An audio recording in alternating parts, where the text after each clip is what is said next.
તો આગળ વાત કરીશું સુરેન્દ્રનગર શહેરની। સુરેન્દ્રનગર શહેરની મધ્યમાં આવેલા દુધરેજ નર્મદા કેનાલનો ગંભીરા પુલ રિપેરિંગ બાદ ફરીથી ખુલ્લો થવાનો છે। તો આ બ્રિજ અતિ જર્જરિત હાલતમાં હોવાને કારણે વાહન વ્યવહાર માટે જોખમી બની ગયો હતો। રાજ્ય સરકારના આદેશ બાદ જ્યારે બલકેજ પછી રિપેરિંગ શરૂ કરવામાં આવ્યું હતું। બ્રિજ શહેર અને કચ્છ ધાંગધ્રા પાટડીને જોડતો મુખ્ય માર્ગ છે। બ્રિજ બંધ રહેતા હજારો વાહન ચાલકોને ડાયવર્ઝન લીધા હોવાના કારણે ભારે હાલાકી સહન કરવી પડી। શરૂઆતમાં તો કામ પૂર્ણ કરવા માટે 90 દિવસની સમય મર્યાદા નક્કી કરાઈ હતી, પરંતુ ચોમાસાના કારણે વિલંબ થયો અને રિપેરિંગ અંતે 110 દિવસમાં પૂર્ણ થયું। બ્રિજનું રિપેરિંગ મજબૂત રીતે કરવામાં આવ્યું છે, જે વાહન ચાલકોની સુરક્ષા માટે અનુકૂળ છે। લોકાર્પણ સમારોહમાં 15 ડિસેમ્બર યોજાશે। લોકાર્પણ પહેલાં જ આ સાથે ધારાસભ્ય અને નાયબ મુખ્ય દંડક જગદીશ મકવાણાએ અધિકારીઓ અને ઇજનેરો સાથે સ્થળ પર મુલાકાત કરી કામની ગુણવત્તાની સમીક્ષા કરી। બ્રિજ શરૂ થતાં શહેરના ટ્રાફિકમાં મોટી રાહત મળશે।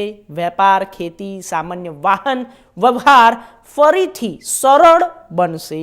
સ્થાનિકોએ સરકાર અને તંત્ર નિયંત્રણને નિર્ણયની પ્રશંસના આભાર માન્યો છે। આજે દુધરેજ બ્રિજની મુલાકાત લીધી છે। કેટલા સમય બાદ હવે આ બ્રિજને છે ખુલ્લો મૂકવામાં આવશે? સુરેન્દ્રનગર શહેરને જોડતો જે સૌરાષ્ટ્ર નર્મદા જે મેઇન બ્રાન્ચ કેનાલ છે એના ઉપરનો આ બ્રિજ જે જર્જરિત થઈ ગયેલો, એના કારણે નર્મદા વિભાગ દ્વારા આ બ્રિજને બંધ કરવામાં આવેલ।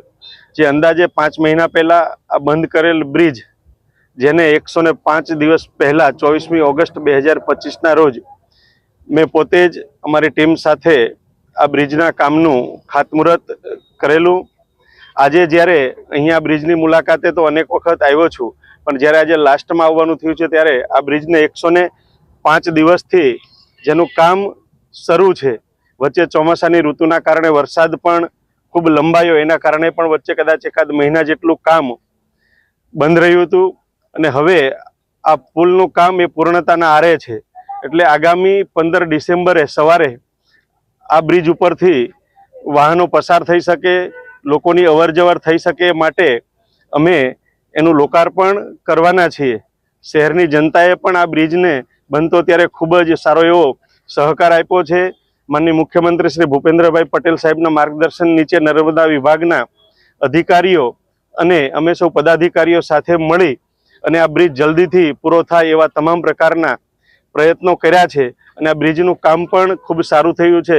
215 ફૂટ જેટલી લંબાઈનો આ બ્રિજ 1,23,00,000ના ખર્ચે નિર્માણ પામ્યો છે અને પુનઃ આ બ્રિજ ચાલુ થતાં લોકોને અહીંયા મુસાફરી કરવામાં અને અવરજવર કરવામાં ખૂબ સારી એવી સગવડતા પ્રાપ્ત થશે।